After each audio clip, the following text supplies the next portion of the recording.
Hai para Klaser sekalian, kalian pasti pernah nih dan sering sih ngalamin hal ini kan? Bayangin nih, kalian udah capek-capek nyusun strategi, ngitungin rating pasukan, sampai nahan napas nih buat nurunin spell. Tiba-tiba base kalian rata cuma gara-gara musuh yang otaknya udah ada di dengkul. Ya, bener banget, siapa lagi kalau bukan si player pengguna Electro Dragon. Pasukan ini nih ibarat kayak cheat code legal dari Supercell. Udah nggak perlu pusing lah mikirin, cukup spam-spam di satu garis, kasih rage spell, lalu kita bisa tinggal sambil bikinin kopi, balik-balik udah bintang 3 aja. Tapi anehnya ya, kenapa sekarang ini si kadal listrik ini yang dulunya jadi musuh publik nomor 1 mulai kehilangan tahtanya? Kenapa sekarang si kadal biru ini malah kelihatan culun ya? Yuk, hari ini kita bakalan ngebahasin takdir tragis sang Paduka Elektro. Dari raja yang ditakuti sampai jadi pensiunan yang dilupakan. Nggak dilupakan juga sih, soalnya aku juga masih spam-spam pakai ini sampai sekarang. Yuk, kita flashback dulu ke Juni 2018. Zaman dimana TH12 baru aja dirilis. Muncullah satu unit yang bentuknya kayak naga yang habis nelan kabel PLN. Ya bener, ini sih kadal biru itu ya, Electro Dragon. Sebelum ini naga ada ya, kita punya naga biasa yang jago di TH bawah tapi loyo di TH atas.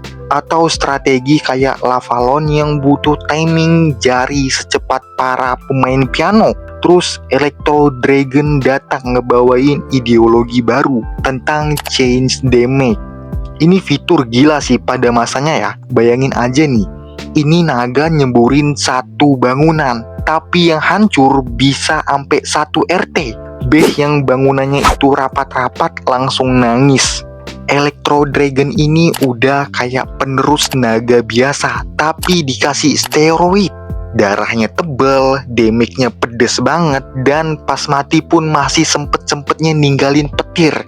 Terus kalau kalian tahu, puncak kejayaan si Paduka Elektro ini terjadi pada tahun 2020. Supercell pas itu lagi ngerombak lightning spell. Dulu petirnya berantakan kayak nasib kalian. Enggak, canda deh. Tapi sekarang jadi presisi. Terus efeknya apa bang? Orang tinggal bawa 4-5 spell petir, hancurin air defense, terus ngelepasin lah Electro Dragon ini ya, si kadal biru ini. Dan base-nya pasti langsung kelar. Game ini yang harusnya ini game soal strategi class berubah jadi spam of clans. Di periode inilah juga Electro Dragon jadi public enemy. Mau itu di grup FB atau di Discord, kalau kalian pamer lagi nyerang terus bintang 3 pakai Electro Dragon, bukannya dipuji malah dihujat. Halat cuman pakai si kadal biru aja ini, si Electro Dragon player katanya. Tapi ya gimana, emang manjur juga sih kalau pakai si kadal biru ini kan. Terus ini nih mirip banget sama fenomena meta murah di game sebelah. Kayak orang main game fighting tapi cuma spam-spam satu tombol yang sama terus menerus. Nggak ada skillful tapi menang. Dan Supercell, ya mereka cuma nonton sambil senyum-senyum tipis. Tapi kawan-kawan Klaser sekalian, nggak ada nih kejayaan yang abadi. Pas TH14 dan TH15 keluar, Paduka Elektro mulai kena batunya. Jadi masalahnya simple, ini si kadal biru itu lambat banget. Electro Dragon itu udah kayak bapak-bapak yang mau bersin tapi nggak jadi-jadi. Butuh waktu lama nih buat charge serangan, keburu kena dorong sama air sweeper. Di TH tinggi juga bangunan makin tebal, damage pertahanan juga makin gak ngotak loh. Halo Monolith. Dan tata letak base juga makin renggang.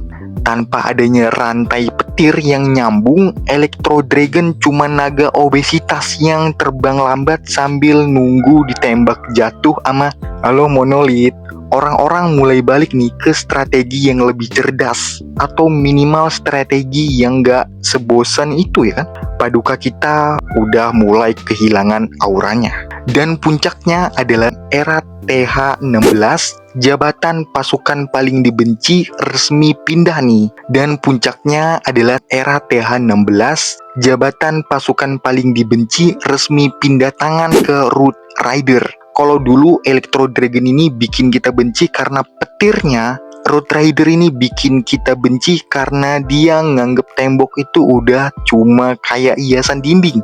Dia lebih tanky, lebih konsisten, dan lagi-lagi bisa di-spam. Di industri game manapun, polanya selalu sama ya. Developer bakal rilis sesuatu yang lebih OP lagi buat narik para playernya balik. Sampai akhirnya itu jadi membosankan. Lalu mereka rilis penyakit baru buat gantiin yang lama. Electro Dragon sekarang cuma jadi memori buat mereka yang masih stuck di TH11 atau enggak TH12, yang ngerasa dirinya udah paling jago sedunia ya. Jadi, apakah Electro Dragon ini udah mati? Ya, nggak juga lah ya. Dia masih ada, masih ngehantui base-base TH rendah, dan masih jadi pilihan utama nih buat mereka yang lagi malas mikir, kayak aku sekarang. Cuma tinggal spam-spam dan itu manjur banget. Tapi statusnya sebagai momok menakutkan udah tamat nih. Si Electro Dragon ya, si kadal biru, kalah sama zaman, kalah sama strategi yang lebih fleksibel, dan kalah sama pasukan baru yang lebih broken lagi. Paduka Elektro sekarang cuma tinggal nama besar yang sering dijadiin bahan candaan. Jadi kesimpulannya apa nih bang? Jangan terlalu bangga lah jadi raja kalau cuma modal spam-spam doang ya kan? Karena di atas langit masih ada Root Rider yang siap ngeratain base tanpa perlu izin terbang. Asik. Gimana nih menurut kalian? Masih ada yang setia jadi pemuja Paduka Elektro di tahun 2026 ini, atau kalian udah tobat nih dan pindah haluan jadi pasukan tabrak tembok? Kalau kalian suka dengan video kayak gini, kalian bisa like. Kalau kalian mau dukung channel ini, kalian bisa subscribe. Ya udahlah, cabut dulu ya. Mau upgrade si monolith. Bye bye.